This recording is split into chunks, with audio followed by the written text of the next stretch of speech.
اللهم إني أسألك علما نافعا.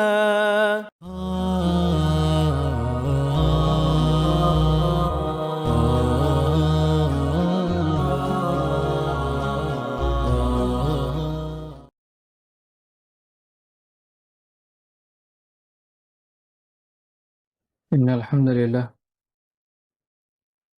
والصلاة والسلام على رسول الله وأشهد أن لا إله إلا الله وحده لا شريك له وأشهد أن محمدا عبده ورسوله أما بعد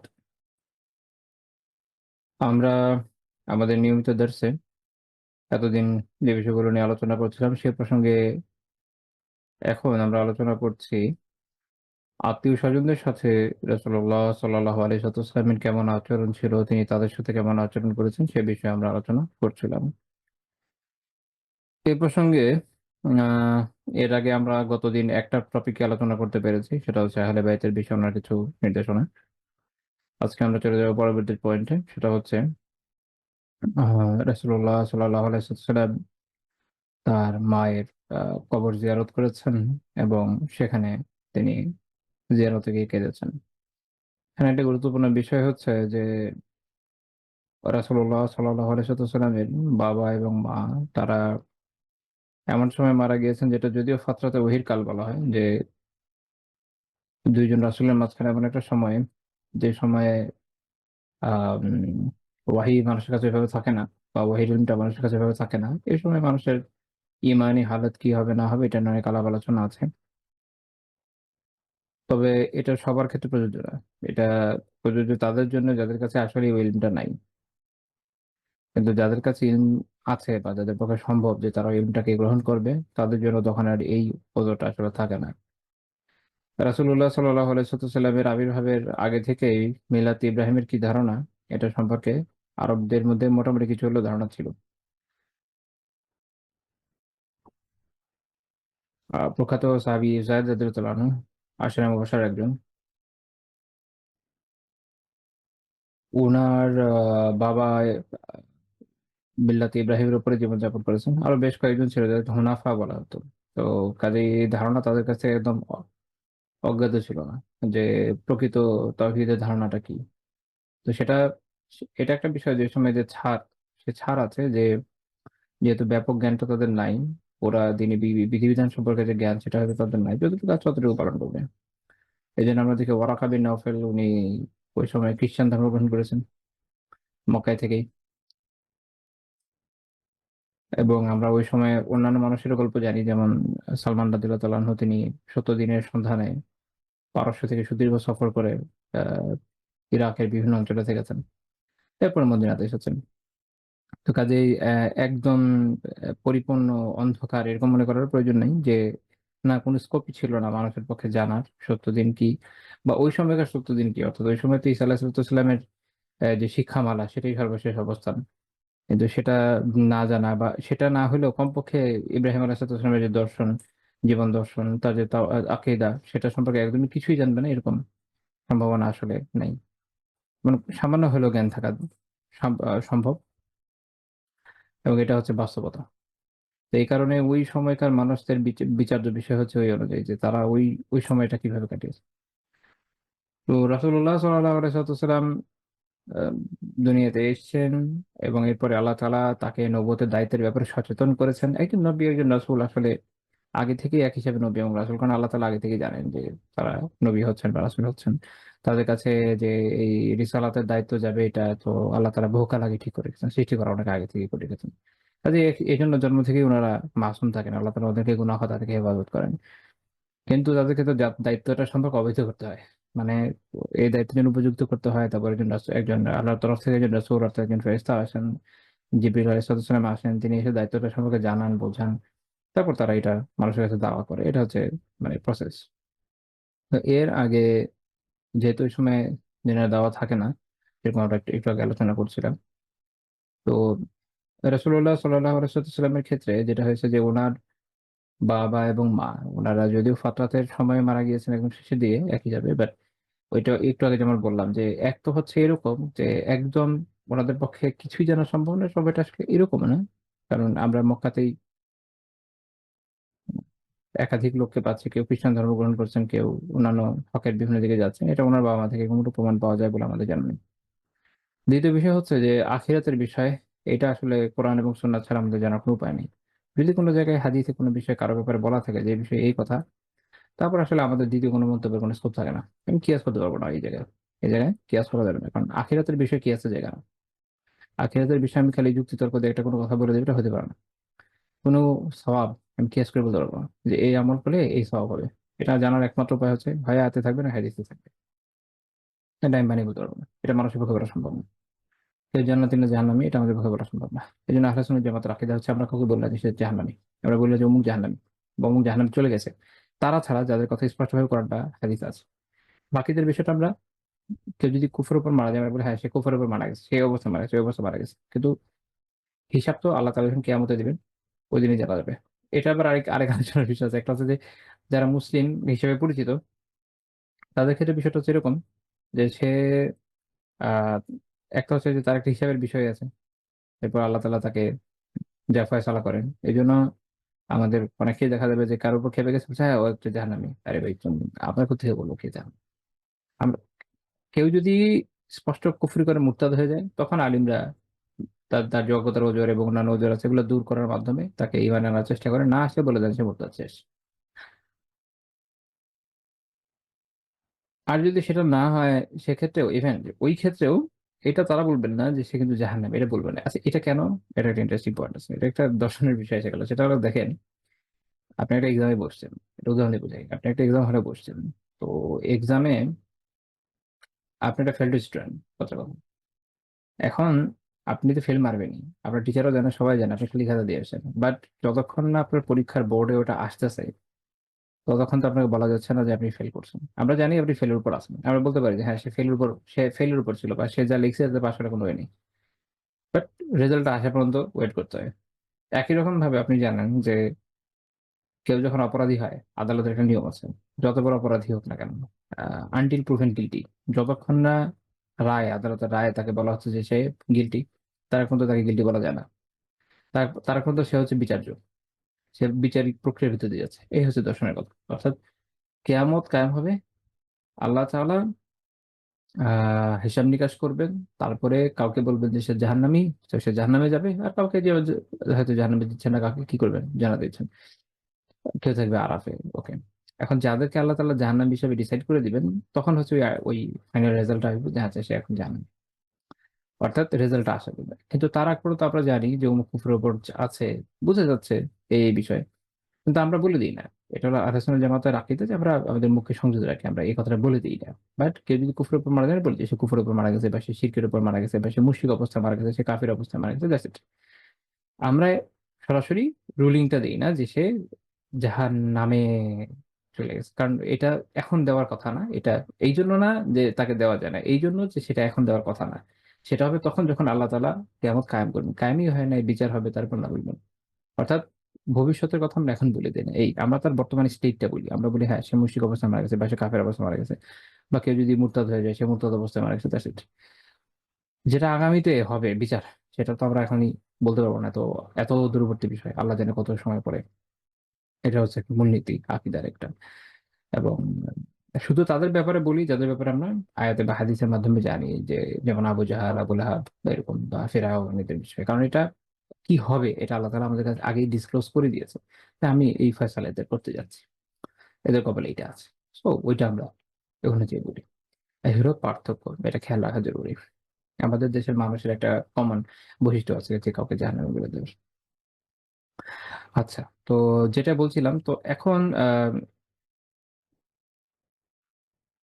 ওই সময়টা, অর্থাৎ ওই শেষ সময়টা যখন আল্লাহ রাসূল সাল্লাল্লাহু আলাইহি ওয়াসাল্লামের জন্ম হলো, তো তার পিতা এবং মাতার ক্ষেত্রে ঐরকম বর্ণনা যেহেতু পাওয়া যায় না যে তারা আসলে ইসলামের উপর ছিলেন বা তারা দ্বীনে হানিফের উপর ছিলেন বা তারা ইভেন ক্রিশ্চিয়ানিটির দিকে ছিলেন, এরকম পুরো বর্ণনা আসলে পাওয়া যায় না। ওনারা ওই সময় যেটা প্রচলিত ছিল, যেটা ওনার বাবা অর্থাৎ আব্দুল্লাহ, আল্লাহ রাসূলের পিতা আব্দুল্লাহ, তার বাবা আবু আব্দুল মুত্তালিব, উনি যে রিলিজিয়নের উপর ছিলেন, এবং আপনারা জানেন যে আবু তালিব উনি মারা যাওয়ার আগে এটাই বলছেন যে আমি আব্দুল মুত্তালিবের যে রিলিজিয়ন সেটার উপরে মারা যাচ্ছি। তো এটাই তাদের অবস্থান ছিল, ওই অবস্থায় তারা মারা গিয়েছেন। তো যেই কারণে আমরা এখন কিছু বর্ণনা দেখবেন ইনশাআল্লাহ তাআলা, এবং এটা প্রথম যে বর্ণনাটা বলছি এটা সহিহ মুসলিম থেকে। এই বিষয়ে অনেকগুলো রিওয়ায়াত আছে, আমি জাস্ট দুইটা আলোচনা করবো, আমাদের মনে হয় ইনশাআল্লাহ যথেষ্ট হবে। সহিহ মুসলিম 976 নম্বর হাদিস, আবু হুরায়রা রাদিয়াল্লাহু আনহু বলছেন যে যারা নবী সাল্লাল্লাহু আলাইহি ওয়াসাল্লাম কবর উম্মিহি ফাবাকা ওয়া আবকা মান হাওলাহ। রাসূলুল্লাহ সাল্লাল্লাহু আলাইহি ওয়াসাল্লাম তার মায়ের কবর জিয়ারত করলেন। তার মায়ের কবর মদিনা থেকে একটু কাছেই ছিল। তো সেখানে, এবং তিনি নিজে কাঁদলেন, অন্যদেরকে কাঁদলেন তার পাশে যারা ছিলেন। তিনি তার জন্য কষ্টে কাঁদছিলেন যে তার মা এখানে। এবং আমরা অন্যান্য বর্ণনায় দেখবো যে কষ্টের একটা কারণ আছে। তিনি বলছেন, এবং এই বর্ণনাতেও এই কথাটা আসছে, বাট আমরা একটা বর্ণনাটা একটু ব্যাপকভাবে দেখবো যে এটা তাকে কিভাবে দুঃখিত করেছে। তিনি বলছেন যে আস্তাআযানতু রাব্বি ফি আন আস্তাগফিরা লাহা, যে আমি আমার রবের কাছে এই অনুমতি চেয়েছি যেন আমি আহ তার জন্য ইস্তিগফার করতে পারি, যেন আমি তার জন্য ক্ষমা প্রার্থনা করতে পারি। এটা আল্লাহ রাসূল সন্তান হিসাবে মায়ের জন্য এটা চেয়েছেন। তো তিনি বলেন যে ফালাম ইউযান লিহ, যে আমাকে অনুমতি দেওয়া হয় নাই। কারণ আমরা জানি যে এটা ইসলামে নিষিদ্ধ যে কেউ ইসলাম যে মুসলিম অবস্থায় মারা গেছে সে ছাড়া অন্য কারোর জন্য ইস্তিগফার করতে পারবে না, বা তওবা করতে, তার জন্য ক্ষমা প্রার্থনা করতে পারবে না। সেটা কোনো কাফের না, কোনো মুশরিকের জন্য না, কোনো ইহুদি না, কোনো খ্রিস্টানের জন্য না, কারোর জন্য না। ইস্তিগফার পরকালের ক্ষমা প্রার্থনা শুধুমাত্র মুসলিমের জন্য পাওয়া যাবে, যে ইসলামের উপর মারা গেছে। তো পরে আল্লাহ রাসূল বলেন যে ওয়া ওয়া আস্তাআযানতুহু ফি আন আযুরা কবরাহা ফাউযিনা লিহ। তো তিনি বলেন যে এরপরে আমি আল্লাহ তাআলার কাছে এই অনুমতি প্রার্থনা করলাম যে তাহলে আমি তার কবর জিয়ারত করি। তো আমাকে এই অনুমতি দেওয়া হয়েছে। ফাজুরুল কুবুর, তারপর তিনি বলেন যে কাজে তোমরা কবরসমূহ জিয়ারত করো। এর কারণ কি? ফাইন্নাহা তুযাক্কিরুল মাউত, কারণ তা হচ্ছে মৃত্যুকে স্মরণ করিয়ে দেয়। অর্থাৎ কবর জিয়ারতের মূল উদ্দেশ্য আসলে কি? আমি এর আগে একটা দর্শে বলেছিলাম যে আমাদের ইসলামী বিশ্বাস এরকম না যে আম কোনো কবরস্থানে গিয়ে কারো কবরের সামনে দাঁড়িয়ে তার নামে ফুল দেওয়া লাগবে বা তার জন্য ওখানে মন্ত্র পাঠ করা লাগবে, এরকম কোনো বিশ্বাস আমাদের নাই। আমরা এটা বিলিভ করি যে যিনি মারা গিয়েছেন তার জন্য ইস্তিগফার এটা আমি দুনিয়ার যেকোনো কোণ থেকেই করতে পারি। তার জন্য সাদাকা পাঠানো দুনিয়ার যেকোনো জায়গা থেকে করতে পারি। তার জন্য দোয়া করা দুনিয়ার যেকোনো জায়গা থেকে আমি করতে পারি। তার জন্য কোনো সাদাকা জারিয়ার মাধ্যম তৈরি করে দেওয়া, এটা আমি দুনিয়ার যেকোনো জায়গায় করতে পারি। এটা আল্লাহ তাআলার অশেষ মেহেরবানি, আলহামদুলিল্লাহ।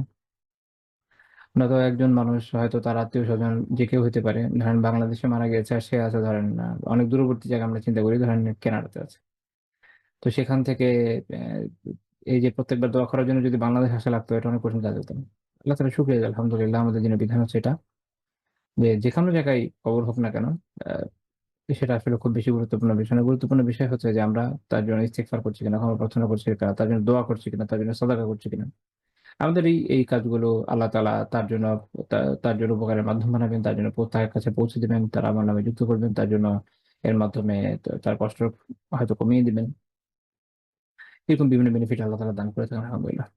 তো কাজেই আমাদের কবর জিয়ারতের উদ্দেশ্য এটা না যে তার কোনো বেনিফিট হয়ে যাবে, মুর্দার কোনো বেনিফিট হয়ে যাবে, এরকম না। এখানে আসলে জিয়ারতের মূল উদ্দেশ্য হচ্ছে এটা, যে হাদিস থেকে জানা যায়, সেটা হচ্ছে যে টুযাক্কিরুল মাউত, তা হচ্ছে আপনাকে মৃত্যুর কথা স্মরণ করে দেবে।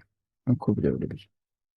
মৃত্যু এমন একটা বিষয়, যেমন একটা হাদিস আপনারা জানেন, খুব কিছু হাদিস, যে তোমরা সাত বিনাশকারী মৃত্যুকে স্মরণ করো। মৃত্যু স্মরণ ছাড়া মানুষের অবস্থা হচ্ছে এরকম যে মানুষ তখন একদম, আপনি বলতে পারেন যে লাগাম ছাড়া ঘোড়ায় পরিণত হয়। সে যে কি করবে না করবে আমরা ঠিক ঠিকানা নেই। মৃত্যু স্মরণ মানুষকে সঠিক পথে আসতে সাহায্য করে, বিশেষ করে একজন মুসলিমকে। কারণ এটা সত্য যে মৃত্যু স্মরণ একজন ধরেন কেউ নাস্তিক বা কেউ স্রষ্টায় বিশ্বাসী না, পরকালের হিসাব নিকাশে বিশ্বাসী না, এমন মানুষ মৃত্যুর স্মরণে অনেক সময় উল্টা দিকেও যায়। তার মনে হয় যে জীবন যেহেতু একবারই পাচ্ছি এবং স্বল্প সময়ের জন্য পাচ্ছি, যত ইচ্ছা তত এনজয় করেনি, এবং এটু করতে করতে সে অনেক বড় বড় পাপের মধ্যে জড়িয়ে যায়।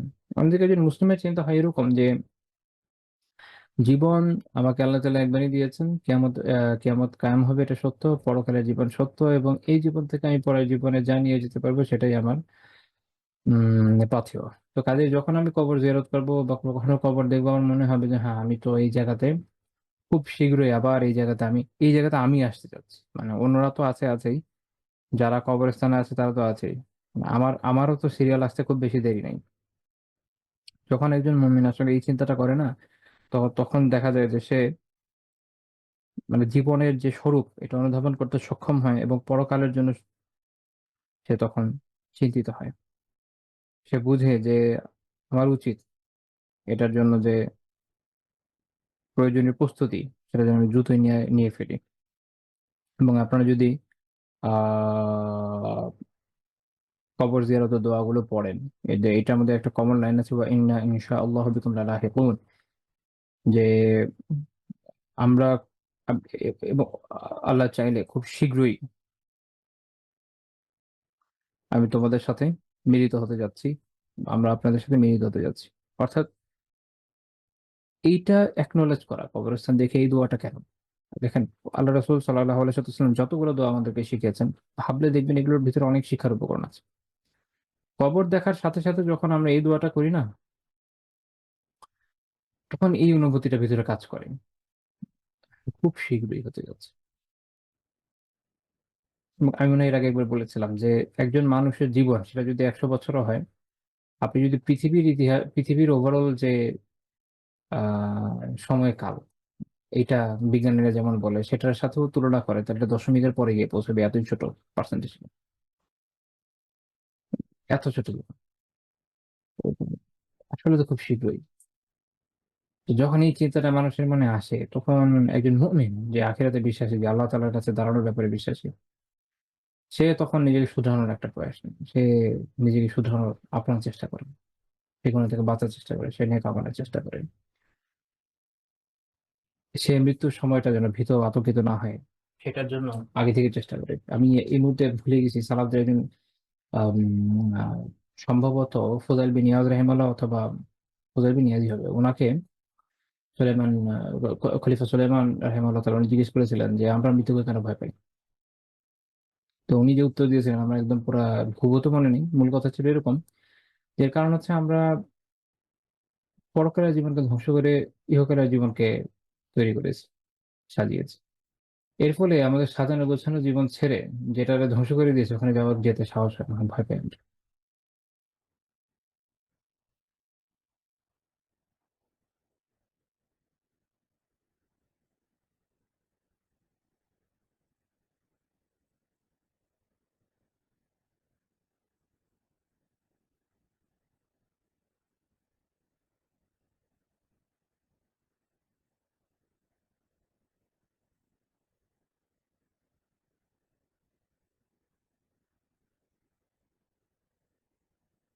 তো শোনার পরে খলিফা তিনি সারা রাত কাবার চত্বর কান্নাকাটি করেছেন।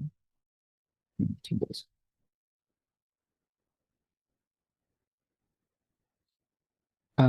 আপনি যখন সালাফদের জীবন পড়বেন, সাহাবীদের হোক, তাবেঈদের হোক, তাদের জীবনে আপনি একটা জিনিস দেখবেন যে আখিরাতের আখিরাতের প্রতি একটা তামান্না, আখিরাতের একটা আকাঙ্ক্ষা। মৃত্যু তাদের জন্য আসলে ছিল একটা, মৃত্যু তো একটা উপহারের মতো। এই দুনিয়ার জীবনে যে ধরনের দুঃখ কষ্ট বেদনা, না পাওয়ার জ্বালা যন্ত্রণা, আহ, যে ধরনের বাজে অবস্থা এই দুনিয়াতে, এখানে একটা মানুষ ক্যারিয়ার থাকতে চায়। তো সালাফদের জীবনে এটা দেখা যায়, আপনি তাদের জীবনের আহ শেষ সময়ের ঘটনাগুলো যদি পড়েন, দেখবেন যে প্রত্যেকেই অনেকে অনেক অনেক দূরে, যে আমি এরকম তাড়াতাড়ি আল্লাহ তাআলার সাথে সাক্ষাৎ করতে পারি। আপনি রাসূলুল্লাহ সাল্লাল্লাহু আলাইহি ওয়াসাল্লামের ব্যাপারটা যদি দেখেন, তিনি যখন বলছেন যে ইলা রাফিকের আলা, আমি সূর্য বন্ধুর সাথে সাক্ষাৎ করতে চাই,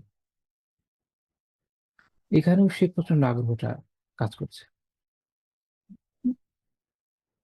আসলে এইটা আমরা নবুয়তের একটা অনেক বড় দলিল, অনেক বড় দলিল। আপনি খেয়াল করে দেখেন, দুনিয়াবি হাইসিয়তে আপনি তো এই মুহূর্তে বাদশা হলেন, বিশাল বড় সাম্রাজ্য এখন আপনার সামনে। যে দুনিয়াবি ব্যক্তি, যে দুনিয়াবি বাদশা, সে সময় আতঙ্কিত হবে, সে প্রচন্ড কষ্টের মধ্যে পড়বে যে আমার মাত্র বাদশাহিটা পাইলাম, এখনই চলে যাচ্ছে। আপনি দেখেন আল্লাহ রাসূল সাল্লাল্লাহু আলাইহি ওয়াসাল্লাম এই সময় উদগ্রীব এই দুনিয়াতে থাকার জন্য না, তিনি এই সময় উদগ্রীব আখিরাতে যাওয়ার জন্য। তিনি এই সময় উদগ্রীব আল্লাহ তাআলার কাছে যাওয়ার জন্য। আমি এটা বলি যে আমরা দুনিয়াতে বেঁচে থাকবো কেন? এই দুনিয়াতে বেঁচে থাকার জন্য না, আখিরাতে যাওয়ার জন্য। আখিরাতের পাথরটা গোছানোর জন্য, যে যেখানে গিয়ে থাকবো তার ব্যবস্থাটা এখান থেকে করে যাওয়ার জন্য। তো এটা আল্লাহ রাসূলের জীবনে আপনি দেখেন। আপনি এরপর সাহাবীদের দেখেন, তাবেঈদের দেখেন, তাদের মধ্যে এটা ছিল। তো উনারা পরকালকে আসলে এভাবে সাজিয়েছেন যে উদগ্রীব ছিলেন যে আমি যেটা এত সুন্দর করে সাজিয়েছি এটা কেমন হয় আমি এটাকে দেখি। মানে বিষয়টা এভাবে ভাবেন না। আপনার আম মনে করেন সারা জীবনে অর্জিত সম্পদ আপনি অনেক দূরে কোনো একটা দেশে ইনভেস্ট করেছেন। আপনি খুব সুন্দর ভিলা বানিয়েছেন। আপনার মন যেভাবে যেভাবে সাজিয়েছেন। খুব সুন্দর একটা আপনার স্টেট। সেখানে আপনি যাবেন, থাকবেন। আপনার যখন অবসর হবে আপনার এখানে আর কোনো কাজ নেই, আপনি ওখানে চলে যাবেন। দেখেন মানুষের তখন যে একটা প্রচন্ড আ অস্থিরতা কাজ করে। মনে হয় যে কবে যাবো? এবং দেখতে আকাঙ্ক্ষা থাকে যে ওটা কেমন? তো ওই চিন্তা যখন থাকে তখনই না মানুষ তার কাজের সময়টাও খুব দৃঢ়তার সাথে কাজ করবে। যেন ওই শেষ সময়টা সুন্দরভাবে ওখানে কাটাতে পারে। এবং ওভাবে সে সেটাকে সাজাতে পারে সেই চেষ্টাও তো সে করবে। তো উনাদের জীবন না এরকম ছিল। এজন্য উনারা আখিরাত নিয়ে ভয় পান। জিহাদে গেছেন, মরতে ভয় পান নাই। জিহাদ ছাড়া অন্যান্য সময় দেখেন না সেখানেও তাদের এই অবস্থায়। উনারা তখনও এরকম না যে মরতে ভয় পাচ্ছে না। কয়েকজন সালাফদের থেকে এরকম বর্ণনা আছে যে তারা হয়তো মারা যাবার সময় কাঁদছেন। এই দুঃখে না যে আমি মারা যাচ্ছি। আবু দারদা রাদিয়াল্লাহু আনহু বর্ণনা আছে যে উনি আফসোস করেছেন যে সেই দীর্ঘ শীতের রাতগুলো যে রাতগুলোতে লম্বা কিয়াম করা যেত। অনেক দীর্ঘ সালাত আদায় করা যেত। সে রাতগুলো হারায় যাবে। তিনি আফসোস করেছেন সেই প্রচন্ড গরমের দীর্ঘ দিনগুলো নিয়ে। যে সময়গুলোতে লম্বা সময় সিয়াম পালন করা যেত। আফসোস। শীতের দীর্ঘ রাত আমাদের সলাতের জন্য টানে না, আমাদের কষ্ট হয়। গ্রীষ্মের দীর্ঘ দিন সেটাও আমাদের সিয়ামের জন্য কাঁদায় না, টানে না। আমাদের হচ্ছে উল্টা। আমরা অনেক সময় চিন্তা করি যে আচ্ছা শীতকাল যখন আসছে, ছোট, ছোট দিন আছে, এখন এই সিয়ামগুলো পালন করি। গরমে পড়তে পারব না। এই মানসিকতাটা খারাপ। হ্যাঁ, আপনি আপনাকে ট্রেন করেন ছোট, ছোট দিনেই নফল সিয়াম দ্বারা। কিন্তু এরপরে ট্রেন করে গরমের দিনের সিয়ামগুলোকেও অনুভব করতে হবে। শীতের দীর্ঘ রাতগুলোতে নিজেকে কেয়ামের জন্য প্রস্তুত করেন। অনেক লম্বা সময়। ঘুম থেকে উঠেও আলহামদুলিল্লাহ তাহাজ্জুদ পড়া যায়। এরপরে এটাতে যদি নিজেকে ট্রেন করা যায় তাহলে আশা আছে যে গরমের দিনগুলা যখন রাত ছোট তখন ইনশাআল্লাহ তাআলা ২ রাকাত হলেও কপালে জুটে যাবে। তো এইটা হচ্ছে আমাদের জীবন দর্শন, কবর জিয়ারতের। আমরা আখিরাতকে স্মরণ করি, মৃত্যুকে স্মরণ করি। আসছে, শীঘ্রই আসবে। একটা করে দিন যাচ্ছে, আমরা এগিয়ে যাচ্ছি।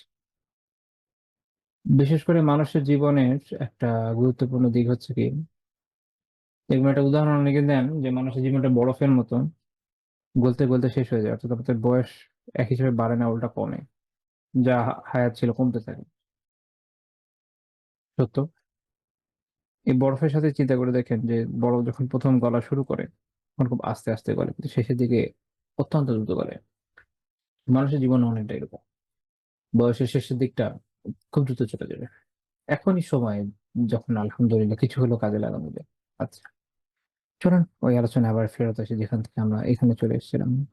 ইমাম বাইহাকী রাহিমাহুল্লাহ তাআলা তার কিতাব দালাইলুন নবুওয়াতে এই বর্ণনাটা উল্লেখ করেছেন। আ সেটা বর্ণনা করেছেন হচ্ছে বুরায়দা রাদিয়াল্লাহু তাআলা আনহু সনদে। আগেরটা আমরা বললাম আবু হুরায়রা রাদিয়াল্লাহু তাআলা আনহু সনদে। বুরায়দা রাদিয়াল্লাহু তাআলা বলছেন যে রাসূলুল্লাহ সাল্লাল্লাহু আলাইহি ওয়াসাল্লাম একবার এক কবরের পাশে এসে বসলেন। ওয়াজালাসান নাসু হাওলাহু কাসীর। উনার আশেপাশে অনেক মানুষ, তারাও বসলো। তিনি ওখানে বসে মাথা দুলাচ্ছিলেন। ফাজাআলা ইউহাররিকু রা'সাহু কাল মুখাতিব। যেন তিনি কারো সাথে কথা বলছেন এভাবে মাথা মানে কারো কথা শুনছেন বলছেন এভাবে। কারণ উনার কাছে ওহী আসতো। এটা হচ্ছে ওই সময় যখন তিনি আল্লাহ তাআলার কাছে অনুমতি প্রার্থনা করেছিলেন তার মায়ের জন্য যে ক্ষমা প্রার্থনা করি। সুম্মা বাকা, এরপর তিনি কেঁদে দিলেন। তখন ওমর রাদিয়াল্লাহু তাআলা তার কাছে গিয়ে জিজ্ঞেস করলেন, মা ইউবকিকা ইয়া রাসূলুল্লাহ? হে আল্লাহর রাসূল, আপনাকে কিসে কাঁদালো? কেন কাঁদলেন? তিনি বললেন যে হাযা কবরু আমিনাতি বিনতি ওয়াহাব। এটা আমিনা বিনতি ওয়াহাবের কবর। অর্থাৎ তার মায়ের কবর।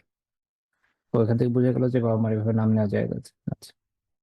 তিনি বলেন যে ইস্তা'যানতু রাব্বি ফি আন আযুরা কবরাহা ফাআযিনা লি। তো আমি আমার রবের কাছে অনুমতি চেয়েছিলাম তার কবরকে জিয়ারতের, আমাকে অনুমতি দেওয়া হয়েছে। ওয়াস্তা'যানতুহু ফিল ইস্তিগফারি লাহা ফাআবা আলাইয়া। আমি তার জন্য ক্ষমা প্রার্থনার অনুমতি চেয়েছিলাম, কিন্তু আমার কাছে এটা নাকচ করে দেওয়া হয়েছে। ফাআদারাকাতনি রিক্কাতুহা ফাবাকাইতু। তো তার জন্য যে সহানুভূতি, এটা তাকে কাঁদিয়ে দিয়েছে, ব্যথিত করেছে, জন্য তিনি কেঁদেছেন। বুরায়দা রাদিয়াল্লাহু আনহু বলছেন যে, ফামা রাআইতু সাআতান আকসারা বাকিয়া মিন তিলকা সাআ। ওই সময়ের চেয়ে, ওই দিনের ওই সময়টার চেয়ে আর কখনো আমি এত মানুষকে একসাথে কাঁদতে দেখিনি।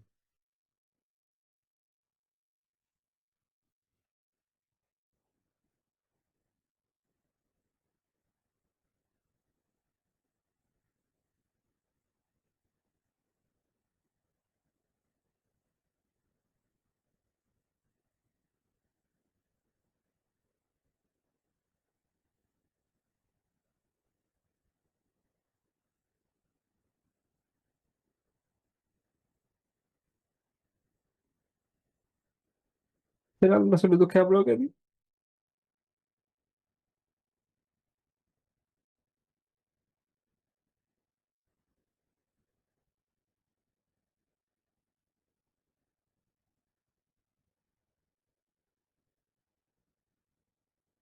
اللهم صل وسلم।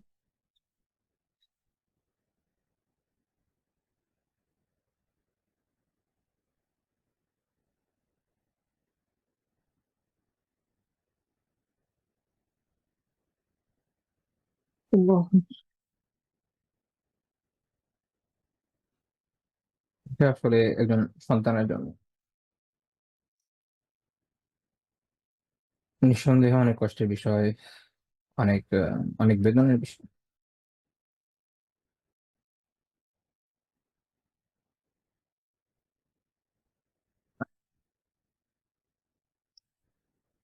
বিশেষ করে যিনি সারা মানব জাতির কাছে, এমনকি জিন জাতির কাছে আল্লাহ তাআলার হিদায়াতের বাণী নিয়ে এসেছেন,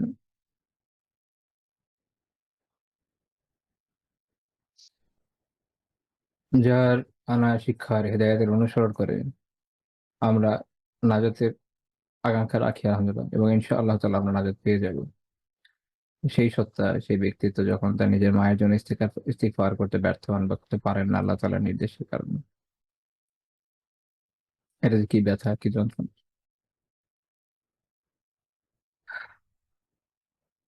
এই কারণেই তার আশেপাশে সব সাহাবীরা কেঁদেছেন।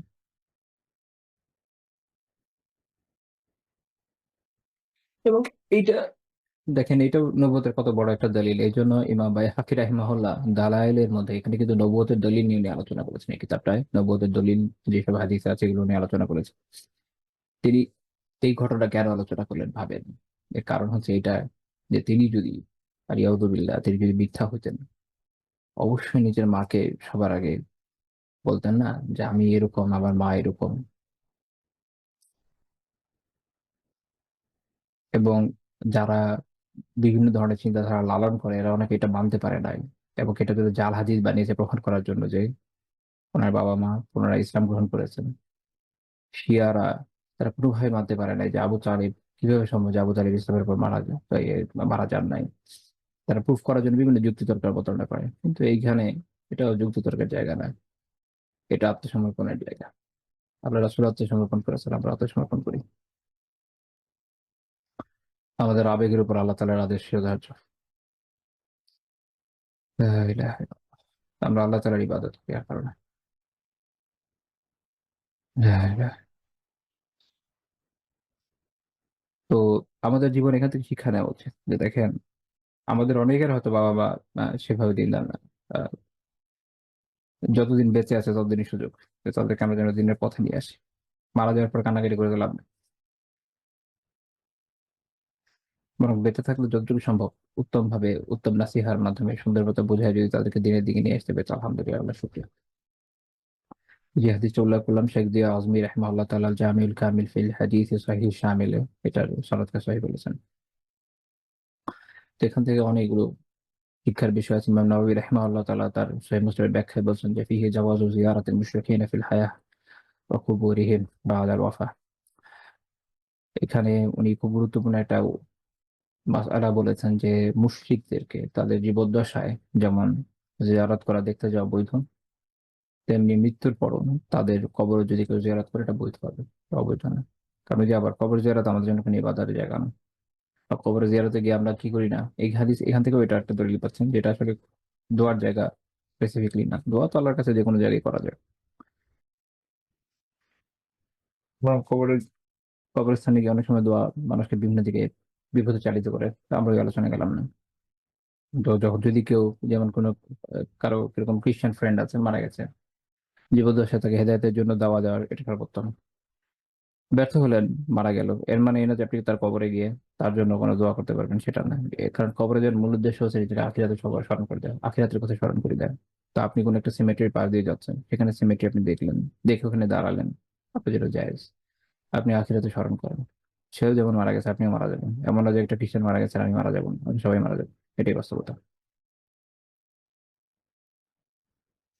এবং ইবনে আবি রাহিমাহুল্লাহ বলছেন যে ইদা জাযাত জিয়ারাতুহুম বা'দা আল ওয়াফাতি ফাহিয়া ফাফিল হায়াতি আওলা।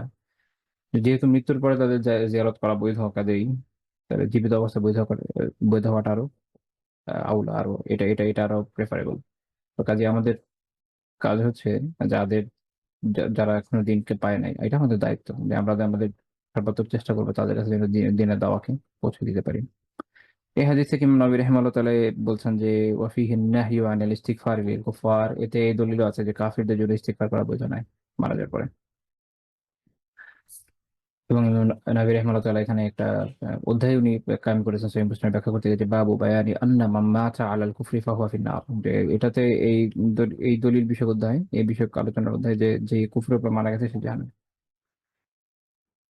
এবং ওলা ছানা আলহু শাফাআহ, তার জন্য শাফাত না, ওলা তানফাহু কুরাবাতুল মুকাররাবিন, কোনো আল্লাহ তাআলার নিকটশীল বান্দাদের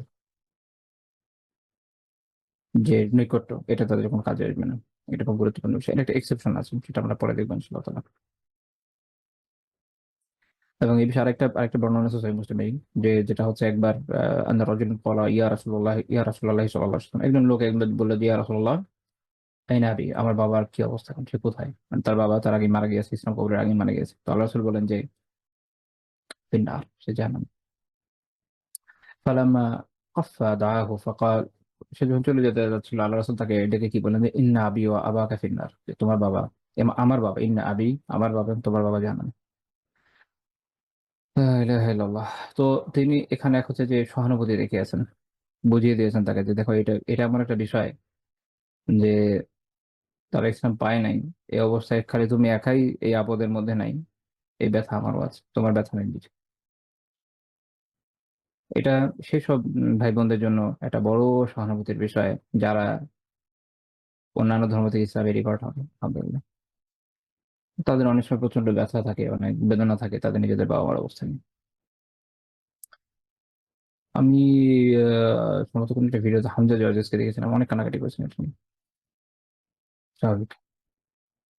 তো সেই সাথে তাদের এই সহানুভূতিটাও থাকে যে হ্যাঁ, রাসূলুল্লাহ সাল্লাল্লাহু আলাইহি ওয়াসাল্লাম নিজে তো এই কথাই বলেছেন, তো এই পথে আমরা একা না। এটা এটা উমার এটাও আসলে আল্লাহ তাআলা যে কোন দিক দিয়ে উমার জন্য অনেক বড় রহমতের বিষয় রাখছেন, এটা অনেক সময় মানুষ বোঝে না। একটা পরিবেশে থাকে একরকম চিন্তা করে, কিন্তু আরেকটা পরিবেশে বিষয়টা অনেক বড় ব্যাপার হয়। আপনি যদি ওয়েস্টের অবস্থান চিন্তা করেন, যেখানে এখন আলহামদুলিল্লাহ প্রচুর মানুষ মুসলমান হচ্ছে খ্রিস্টানিটি থেকে, এই হাদিসটা তাদের জন্য অনেক বড় সহানুভূতির জায়গা, অনেক বড়। ইমাম নববী রাহিমাহুল্লাহ তাআলা বলছেন যে ফিহি আন্না মান মাতা আলাল কুফরি ফাহুয়া ফিন নারি ওয়া তানফাহু কুরাবাতুল মুকাররাবিন ওয়া ফিহি আন্না মান মাতা ফিল ফাতরা আলা মা কানাত আলাইহি আল আরব মিন ইবাদাতিল আওথান ফাহুয়া মিন আহলিন নার। তিনি একটা খুব গুরুত্বপূর্ণ কথা বলেছেন, উসুরি কথা। এই হাদিসে এই দলিল আছে যে যে কুফরের উপর মারা যাবে সে জাহান্নামী, এবং আল্লাহ তাআলার নৈকট্যশীল বান্দাদের কোনো নৈকট্য তার কোনো কাজে এক্ষেত্রে আসবে না।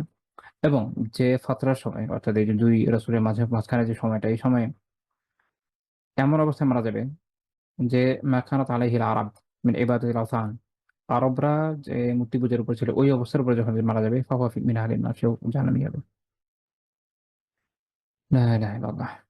এবং উনি এটার কারণ বলছে, কারণ হচ্ছে তাদের কদ বালাগাতহুম দাওয়াতু ইব্রাহিম ওয়া গায়রি মিনাল আমবিয়া। আর তাদের কাছে ইব্রাহিম আলাইহিস সালাম এবং অন্যান্য নবীদের দাওয়া পৌঁছেছে। আরবদের বিষয়টা এরকম না যে একদম পৌঁছায় না, ওরা কিছু হলেও জানতো। আচ্ছা, তো এখানে আসলে আমার আরো ছিল আলোচনার ওভাবে ইয়ে নাই, বাট দুইটা পয়েন্ট জাস্ট এখন ইয়ের জন্য, নলেজের জন্য বলে রাখা। যেমন যখন তিনি বলছেন যে ফালাম ইয়াযালি, আমাকে অনুমতি দেওয়া হয়নি, ইমাম নবী রাহিমাহুল্লাহ যেমন বলেছেন, ওরকম ইমাম আজিমাবাদী রাহিমাহুল্লাহ তাআলা আউনুল মাবুদে বলছেন যে লিআন্নাহা কাফিরা ওয়াল ইস্তিগফার লিল কাফিরিন লা ইয়াজুজ, কেননা তিনি ছিলেন কাফির এবং কাফিরদের জন্য ইস্তিগফার জায়েজ নেই। আবু হানিফা রাহিমাহুল্লাহ তাআলার ইতিকাদ এই বিষয়ে দালিল ইয়ানি আকীদা সম্পর্কে আলোচনা করতে ইমাম আলী কারি রাহিমাহুল্লাহ তাআলা উল্লেখ করেছেন ওনার কিতাবে, যে এই বিষয়ে আলী কারি রাহিমাহুল্লাহ একটা কিতাবই আছে। তো আবু হানিফা রাহিমাহুল্লাহ তাআলা বলছেন যে ওয়ালিদা রাসূলিল ওয়ালিদ রাসূলিল্লাহ সাল্লাল্লাহু আলাইহি ওয়াসাল্লাম মাতা আলা কুফর, আল্লাহ রাসূল সাল্লাল্লাহু আলাইহি ওয়াসাল্লামের পিতামাতা তারা কুফরের উপরে মারা গেছে। আবু হানিফা রাহিমাহুল্লাহ তাআলা থেকে এটা বক্তব্য বর্ণিত আছে। আচ্ছা, এবার আসেন আমরা পরের পয়েন্টে চলে যাই। তো তিনি আত্মীয়দের ইসলামের দাওয়াত দিতে আগ্রহী ছিলেন, খুব স্বাভাবিক। আল্লাহ তাআলা বলেছেন আমাদের আশিরাতাকাল আকরাবিন, যে আপনি আপনার নিকটবর্তী আত্মীয় স্বজন যারা আছে তাদেরকে ইয়ে করেন, সতর্ক করেন। আশিরা মানে ফাতুল বাড়িতে ইবনে হাজার রাহিমাহুল্লাহ ব্যাখ্যা করেছেন যে মানে হচ্ছে কওমুহু ওয়া হুম কুরাইশ, তার জাতি যেটা অর্থ কুরাইশ। আল্লাহ তাআলা বিশেষভাবে যখন এই আয়াত নাজিল করলেন তখন আল্লাহ রাসূল সাল্লাল্লাহু আলাইহি ওয়াসাল্লাম কি করলেন, সহিহ বুখারী হাদিস, যে ইয়া মাআশার কুরাইশ, তিনি আপনারা জানেন যে দাঁড়িয়ে তাদেরকে আহ্বান করলেন যে হে কুরাইশরা, ইশতারাউ আনফুসাকুম লা উগনি আনকুম মিনাল্লাহি শাইআ, তোমরা নিজেদেরকে আগে জাহান্নাম থেকে বাঁচাও, কারণ আমি তোমাদের ক্ষেত্রে কোনো উপকার করতে পারবো না। ইয়া বানি আব্দি মানাফ লা উগনি আনকুম মিনাল্লাহি শাইআ, হে বনু আব্দুল মানাফ, তোমাদেরও আমি এক্ষেত্রে কোনো উপকার করতে পারবো না। ইয়া আব্বাস বিন আব্দুল মুত্তালিব লা উগনি আনকা মিনাল্লাহি শাইআ, হে আব্বাস বিন আব্দুল মুত্তালিব, আল্লাহ তাআলার ক্ষেত্রে আল্লাহ তাআলার সামনে আমি আসলে তোমার কোনো উপকার করতে পারবো না। অর্থাৎ এই কথাগুলোর মানে হচ্ছে এই জায়গায় একটা আমরা জানি যে তিনি শাফাত করতে পারবেন, সেটা না। এখানে মূল কথা হচ্ছে যে তুমি যদি ঈমান না আনো তাহলে আমি কিছু করতে পারবো না। তারপর তিনি বলেন ইয়া সাফিয়াতু আম্মাত রাসূলিল্লাহি সাল্লাল্লাহু আলাইহি ওয়াসাল্লাম লা উগনি আনকি মিনাল্লাহি শাইআ, হে সাফিয়া, আল্লাহ রাসূলের কপি, আল্লাহর কাছ থেকে আমি আপনার ব্যাপারে কোনো কোনো উপকার করতে পারবো না। ওয়া ইয়া ফাতিমাতু বিনতি মুহাম্মাদিন, মুহাম্মাদের কন্যা তনয়া ফাতিমা, সারিনি মা শি'তি মিন মালি, আমার কাছে যা সম্পদ চাওয়ার চেয়ে নাও। লা উগনি আনকি মিনাল্লাহি শাইআ, আল্লাহর কাছে আমি তোমার কোনো উপকার করতে পারবো না। সহিহ বুখারী রাওয়ায়াত। তো এই যে তিনি আহ তাদেরকে ইয়ে করলেন, এটি এটি আল্লাহ তাআলা যে তাদেরকে এই নির্দেশনা দিলেন যে আপনার নিকটবর্তীদেরকে দাওয়া করেন বা তাদেরকে সতর্ক করেন, এটার যে গুরু রহস্য, সেই সম্পর্কে ইবনে হাজার রাহিমাহুল্লাহ ফাতুল বারীতে বলছেন ওয়াসিরু ফিল আমর বিইনজারিল আকরাবিনা আউওয়ালা, নিকটবর্তীদেরকে সবার আগে সতর্ক করার বিষয়ে যে বিষয়টা, এটার রহস্য হচ্ছে এটা যে যদি তাদের উপরে হুজ্জা কায়েম হয়ে যায়, তাদের উপর দলিল কায়েম হয়ে যায়, তাহলে এটা বাকিদের কাছে ছড়াই যাবে। অর্থাৎ সবাই তো এটা আগে দেখে যে তার নিকটাত্মীয়রা কি করেছে। আপনারা বিভিন্ন সিরাতের কিতাব পড়লে দেখবেন যে আরবরা এটা পারস্পরিক প্রশ্ন করেছে বিভিন্ন ক্ষেত্রে যে তার নিজের জাতির কি অবস্থা, তারা কিভাবে নিচ্ছে। তো এটা একটা গুরুত্বপূর্ণ বিষয় হয়। আবার এখানে সাথে এটাও মনে রাখতে হবে যে হেদায়েত আল্লাহ তাআলার হাতে। খুব স্বাভাবিক যে অনেক সময় আল্লাহ তাআলা বিভিন্ন মাসলাহাতের কারণে জাতির মধ্যে বা নিজের পরিবারের ভিতরে অনেক সময় হেদায়েতটা দেন না। অনেক বড় বড় আলিমের বিষয় আপনি জীবনে পাবেন যে তার পরিবারে বা জাতির ভিতরে ভাবে ছড়ায় নাই। তারপরে আপনি দেখবেন যে আর নবী রাসূলদের কথা তো আছেই। ইব্রাহিম আলাইহিস সালাম তার পুরো পরিবার ছেড়ে চলে গেলেন না, শুধু লূত আলাইহিস সালাম তার পরিবার আনলেন। তার বাবা আনলেন না, ওনার আনলেন না, আত্মীয় স্বজন তো আরো ছিল, খালি তো এই দুইজনই না, নিশ্চয়ই অনেক আত্মীয় স্বজন ছিল, কারণ ওই সময় কাবাইল বিভিন্ন গোত্রীয় জীবনের যুগ। তারপরে খুব স্বাভাবিক আত্মীয় স্বজন তো এক দুজন ছিল না, নিশ্চয়ই অনেক ছিল। তো বাকি আর কেউ কিন্তু ইসলামে আসে নাই। নূহ আলাইহিস সালামের ক্ষেত্রে দেখেন তার নিজের ছেলের কিরকম বর্ণনা আছে যে সে ডুবে মরেছে তুফানে, কারণ সে ইসলামে আসে নাই। এটাই ন্যাচারাল যে হেদায়েত আল্লাহ তাআলার হাতে দিয়ে যাকে ইচ্ছা তাকে হেদায়েত দান করেন, যাকে ইচ্ছা তাকে হেদায়েত দান করেন না। এবং এক্ষেত্রে সবসময় পরিবারের কাজ হবে এরকম না, কিন্তু বিধানটা হচ্ছে এরকম যে আমরা আগে শুরু করবো, পরিবারে দেওয়া শুরু করবো। এখানে একটা বিষয় মনে রাখবেন যে অনেকে এখান থেকে মনে করে যে তার মানে হচ্ছে পরিবারের আগে দিতে হবে, পরিবারের কাজ না করলে কোথাও দেওয়া যাবে না। এবং আলহামদুলিল্লাহ কেউ খুব ভালো মতো দিন পালন করছে, প্রচার করছে মানুষের কাছে, কিন্তু তার পরিবারের মধ্যে হয়তো ওভাবে প্রচারিত হয় নাই। পরিবার বলতে হয়তো বাবা মা ভাই বোনের মধ্যে ওভাবে প্রচারিত হয় নাই, যাদের উপরে আসলে তার ওইভাবে ক্ষমতা তো থাকে না, তাই না? তো ক্ষমতা থাকে নিজের অধস্তন যারা নিজের ছেলে মেয়ে বউ এদের উপরে থাকে। তো দেখা যায় যে প্যারালাল যারা ভাই বোনের এদের উপরে বা বাবা মার উপর অনেক সময় থাকে না। আত্মীয় স্বজন চাচা খালা এদের উপর হয়তো থাকছে না। তো আম তখন অনেকে এটা নিয়ে অনেক সময় অনেক মন্তব্য করেন। এটা আবার শরিয়া বিরোধী কথা। এটা কোনো মানে হয় না। কারণ হেদায়েত তো আল্লাহ তাআলার হাতে। আমরা এর আগে বর্ণনা দেখেছি যে খোদ রাসূলুল্লাহ সাল্লাল্লাহু আলাইহি ওয়াসাল্লামের চাচা আবু লাহাব সে তো ইসলাম কবুল করেনি। এবং আব্বাস রাদিয়াল্লাহু আনহু ইসলামের আল্লাহ রাসূলের সহানুভূতিশীল ছিলেন। এটা আমরা পরে দেখব ইনশাআল্লাহ তাআলা। কিন্তু ইসলাম কবুল করেছেন অনেক পরে, অনেক পরে। বদর যুদ্ধের পরে। এবং বেশ কিছুদিন গোপন রেখেছেন ইসলামকে। কিন্তু কবুল করেছেন অনেক পরে, লম্বা সময়।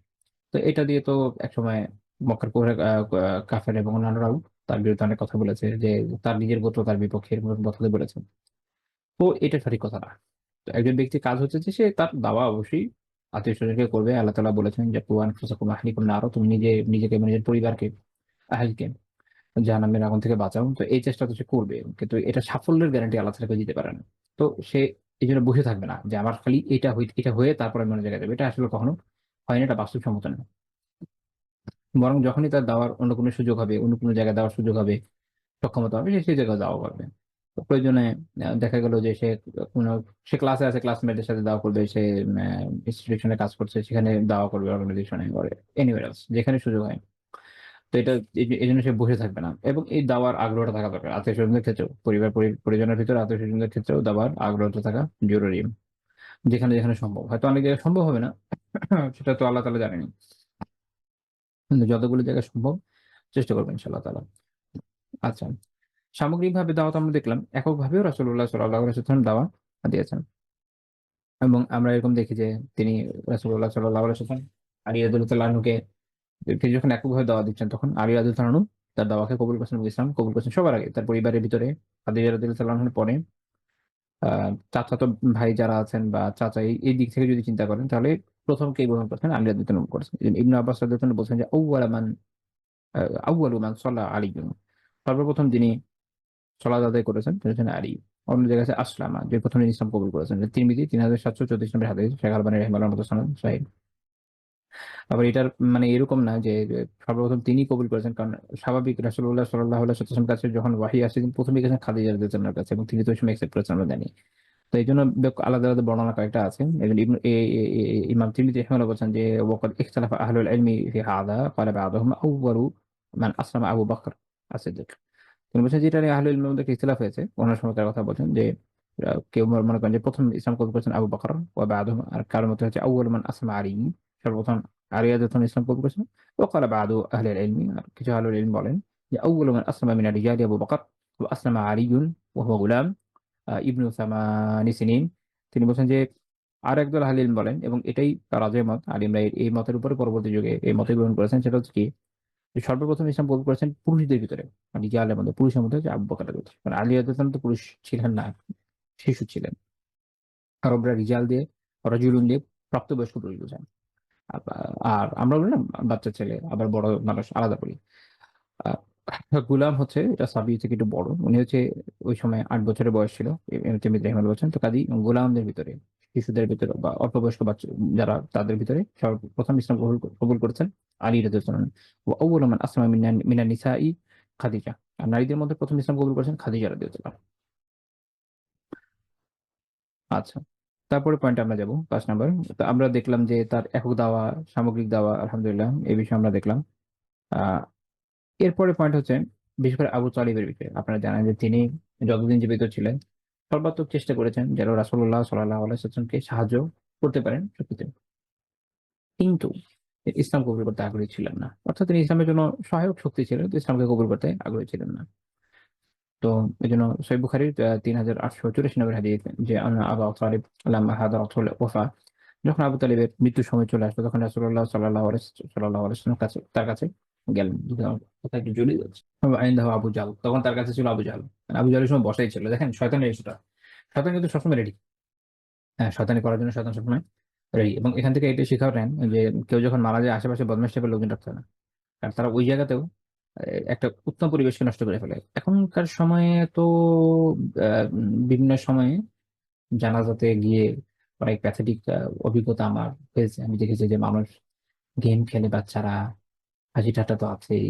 মানে এখানে কোনো সিরিয়াসনেস নাই মানুষের ভিতরে। একটা মানুষ মারা গিয়েছে, কয়দিন পরে তুমিও মারা যেতে পারো। ইভেন ওই জায়গায়ও মরে যেতে পারো। হু নোস? লা ইলাহা ইল্লাল্লাহ। কিন্তু মানুষের মধ্যে ওই সিরিয়াসনেসটা নাই। তো এইভাবে দেখা যায় যে যারা ভালো না তারা যখন এইসব জায়গায় থেকে পরিবেশ নষ্ট করে, তো তিনি কি বলে যায়, হ্যাঁ আমার চাচা, কুল লা ইলাহা ইল্লাল্লাহ কালিমাতান উহাজ্জু লাকা বিহা ইনদাল্লাহ, যে আপনি আমার জন্য একটা কালিমা বলেন লা ইলাহা ইল্লাল্লাহ, আমি এই জন্য আল্লাহ তাআলার কাছে আপনার ব্যাপারে এই বিষয়টা নিয়ে আলোচনা করবো, সুপারিশ করবো। তো তখন আবু জাহল এবং আব্দুল্লাহ বিন আবি উমাইয়া ওই জায়গায় ছিল, তারা কি বললো যে আবু তালেব, হে আবু তালেব, কি বলেছে দেখেন, তারগাবু আম মিল্লাতি আব্দুল মুত্তালিব, আব্দুল মুত্তালিবের যে মিল্লাত সেটা থেকে সরে যেতে চাও। এটা আপনি একটু আগে আলোচনা করেছেন, আপনি শুরুতে আসতে আসছেন যে এটা তাদের তাদের ধারণা ছিল যে আচ্ছা, এটা হচ্ছে আমার আমার বাপ দাদার ধর্ম, এই হিসাবে দাদার ধর্ম বাপের ধর্ম এইভাবে আর কি। আব্দুল মুত্তালিবের যে মিল্লাত এটা থেকে সরে যেতে চাও। তো বর্ণনাকারী বলছেন যে ফালাম ইয়াজালা ইউকাল্লিমানিহ, এরা বলতেই থাকলে এই কথা, একদম একদম একদম বলেই যাচ্ছে বলেই যাচ্ছে। ইসলামে যেমন একটা বিধান আছে না, যে কেউ যখন মারা যাচ্ছে আপনি তালকিন করবেন, তালকিন করবেন মানে আশেপাশে বসে লা ইলাহা ইল্লাল্লাহ মুহাম্মাদুর রাসূলুল্লাহ বলতে থাকেন, তাকে বলবেন না যে আপনি বলেন, কারণ অনেক অড রিয়াকশন হয় অনেক সময় মানুষের, সে শুনে শুনে আল্লাহ তাআলা তৌফিক দিলে সে নিজে বলবে। এরা এই কাজটা করতে থাকলো উল্টা দিকে, শয়তানের দিক থেকে। বর্ণনাকারী বলছেন যে হাত্তা ক্বালা আখিরা শাইইন কাল্লামাহুম বিহ আলা মিল্লাতি আব্দুল মুত্তালিব আলাইহি। এক পর্যায়ে আব্দুল মুত্তালিব যখন মারা গেলেন, শেষ সময় তার কথা এটাই হলো যে আব্দুল মুত্তালিবের মিল্লাতে উপর মরলাম, আলাইহি।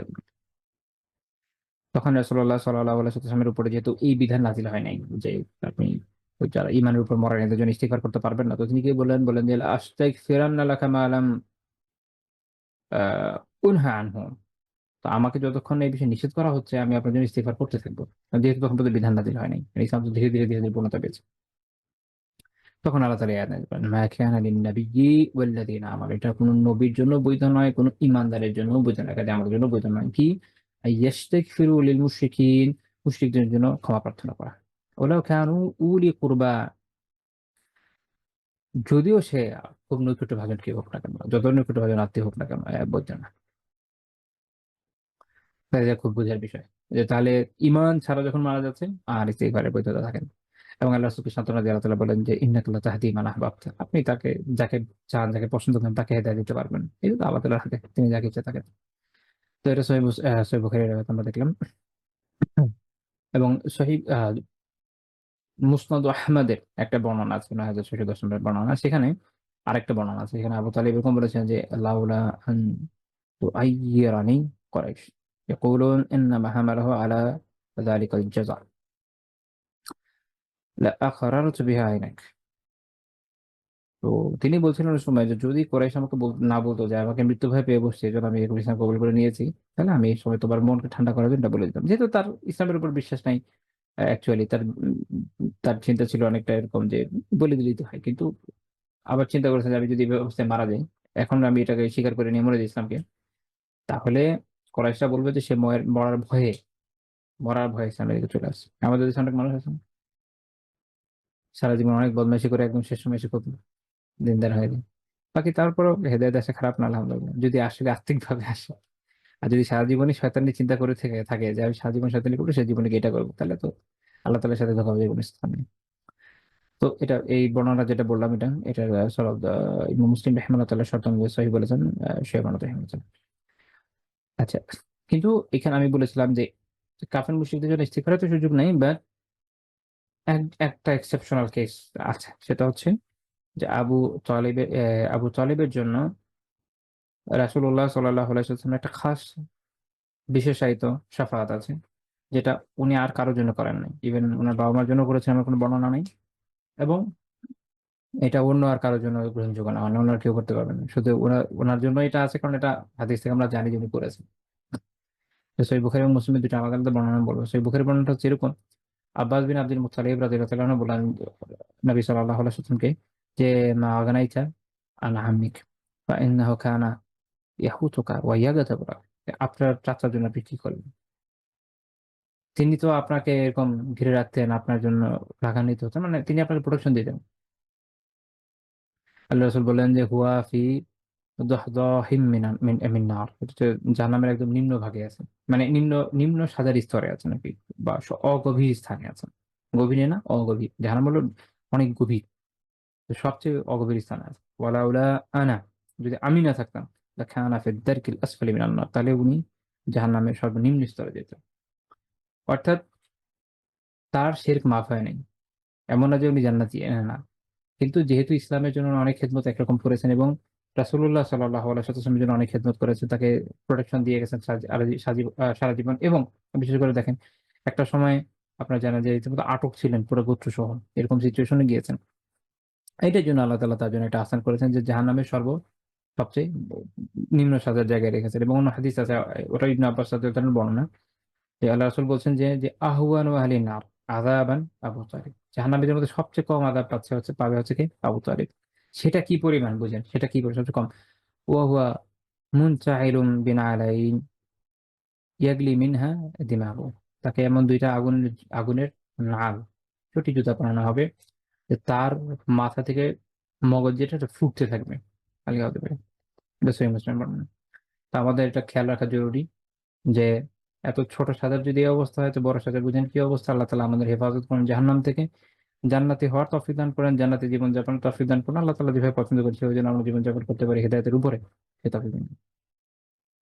আচ্ছা, এরপরে ৭ নম্বর পয়েন্ট হচ্ছে তিনি তো এখানে আমাদের একটা বোঝার বিষয় যে আলহামদুলিল্লাহ আমাদের যারা আত্মীয়স্বজন ঈমানের উপরে মারা যাচ্ছে আল্লাহর রহমতে, আমাদের তাহলে তাদের জন্য কিছু কর্তব্য আছে। আমাদের উচিত তাদের জন্য দোয়া করা, তাদের জন্য সাদাকা করা, তাদেরকে ভুলে না যাওয়া, মনে রাখা। আমরা তো অনেক সময় দেখা যায় যাদের জন্য মরে গেলে আর খেয়াল রাখি না। এটা এটা সঠিক নয়, বরং আমাদের উচিত তাদের এই হকটাকে রক্ষা করা, তাদের জন্য দোয়া খায়ের করা সবসময় ইনশাআল্লাহ তাআলা। এটা আমাদের খেয়াল রাখা উচিত যথাসম্ভব। আমাদের হচ্ছে এরকম যে আমরা আমাদের পরিবার পরিজন থেকে কেউ মারা গেলে দেখা যায় যে বাকিরা ওটা খেয়াল রাখছেন না। এটা দুঃখজনক। একদিন তো আমাদের মধ্যে। তো আমরা এই দুনিয়াতে যত মানুষের জন্য দোয়া করবো, হয়তো বা হতে পারে যে আল্লাহ তাআলা সন্তুষ্ট করে যে আমাদের জন্য দোয়া করার ব্যবস্থা করে দেবেন। আচ্ছা, ৭ নম্বর পয়েন্ট হচ্ছে তিনি আত্মীয়দের উপযুক্ত প্রশংসা করতেন, তাদের হক এবং মর্যাদার কথা স্বীকার করতেন। এটা খুব গুরুত্বপূর্ণ একটা ব্যাপার যে আত্মীয়দের যদি আপনার প্রশংসা করার মতো বিষয় থেকে করা উচিত। সত্য কথা বলার কোনো দোষ নেই। এবং যারা উত্তম মানুষ তাদের হক তাদের মর্যাদার কথা স্বীকার করা উচিত। আমাদের মধ্যে তো এক ধরনের জেলাসি থাকে, এক ধরনের পারস্পরিক সংঘাত থাকে, ফলে অপরের যে ইয়েটা আমরা স্বীকার করতে চাই না। আল্লাহ রাসূলের এই ধরনের বৈশিষ্ট্য ছিল না, তিনি এই ক্ষেত্রে উত্তম চরিত্র অধিকারী ছিলেন সাল্লাল্লাহু আলাইহি ওয়াসাল্লাম। ইমাম তিরমিজি রাহিমাহুল্লাহ একটা হাদিস বর্ণনা করেছেন আল মুত্তালিব বিন আবি ওয়াদাআ থেকে রাদিয়াল্লাহু তাআলা। তিনি বলছেন যে আল আব্বাস ইলা রাসূলিল্লাহি সাল্লাল্লাহু আলাইহি ওয়াসাল্লাম ফাকান্নাহু সামিআ শাইআ। আব্বাস রাদিয়াল্লাহু তাআলা একবার আল্লাহ রাসূলের কাছে আসেন যে উনি কিছু একটা শুনেছেন। আসেন গজবান মোল্লা আলী কাদের রহমানুল্লাহ ব্যাখ্যা করছেন যে রাগান্বিত হয়ে আসছেন আসলে। কেন? কারণ তিনি কোন ধরনের তার যে তাদের যে বংশধারা, তাদের যে আভিজাত্য, এটা নিয়ে কোনো নিন্দা কথা কাফের মুশরিকদের থেকে শুনে থাকবেন। এই কারণে তিনি আল্লাহ রাসূলের কাছে আসছেন এই বিষয়টা বলার জন্য। তখন আল্লাহ রাসূল সাল্লাল্লাহু আলাইহি ওয়াসাল্লাম মিম্বারে উঠে গেলেন। কারণ আপনারা জানেন যে ওই সময় মুনাফিকরা তখনও ছিল এবং তারা বিভিন্ন ক্ষেত্রে মুসলিমদের কষ্ট দিত। তো স্বাভাবিক তারা এই ধরনের কোনো দুষ্টামি করে থাকবে। তো আল্লাহ রাসূল মিম্বারে উঠে এভাবে বিভিন্ন ঘটনার সাপেক্ষে যখন তিনি বিভিন্ন ইলম দিয়েছেন, আলহামদুলিল্লাহ ফলে আমরা জানতে পেরেছি আল্লাহ শুকরিয়া। তিনি কি বলছেন? না, তিনি জিজ্ঞেস করছেন আমি কে?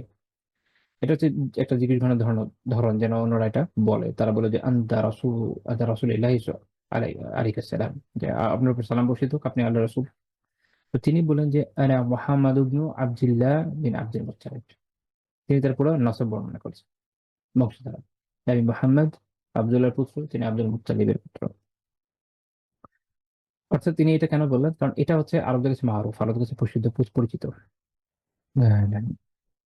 তো ইমাম তিবরি রাহিমাহুল্লাহ একটা গুরুত্বপূর্ণ কথা বলেছেন। যেমন কুরাইশরা একসময় বলেছেন না যে আল্লাহ তাআলা কোরআনে সূরা যুখরুফে তাদের দাবি খণ্ডন করে কি বলছেন যে লাউলা নুজ্জিলা হাযাল কুরআনু আলা রাজুলিন মিনাল কারইয়াতাইনি আযীম। এই দুই জনপদের সব প্রসিদ্ধ কোনো আযীম কোনো ব্যক্তিত্বের কাছে, কোনো বড় ব্যক্তিত্বের কাছে এই কোরআন কেন নাযিল হলো না? অর্থাৎ তাদের কাছে দৃষ্টিভঙ্গিতে ছিল যে আল ওয়ালিদ বিন মুগীরা অথবা উরওয়া বিন মাসউদ আস-সাকাফি, তারা হচ্ছে এটার উপযুক্ত লোক, সবচেয়ে প্রসিদ্ধ সম্ভ্রান্ত। তো তার জায়গায় কেন আল্লাহ রাসূল সাল্লাল্লাহু আলাইহি ওয়াসাল্লামের উপর এটা নাযিল হলো, এটা নিয়ে তাদের আপত্তি ছিল। কাফিররা কত ধরনের আপত্তি করে, এরকম এটা একটা আপত্তি। তো যাই হোক, তা আল্লাহ রাসূল বলে বুঝিয়ে দিলেন যে না, তার বংশমর্যাদা হচ্ছে এরকম। এবং তিনি কি বলছেন ইন্নাল্লাহা খালাকাল খালকা ফাজআলানি ফি খায়রিহিম ফিরকা।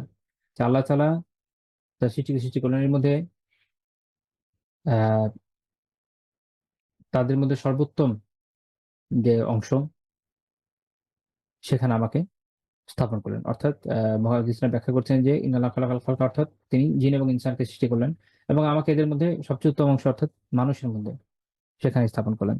তো এখানে বোঝা যাচ্ছে যে মানুষ আল আশরাফুল মাখলুকাত এই হিসেবে আছেন।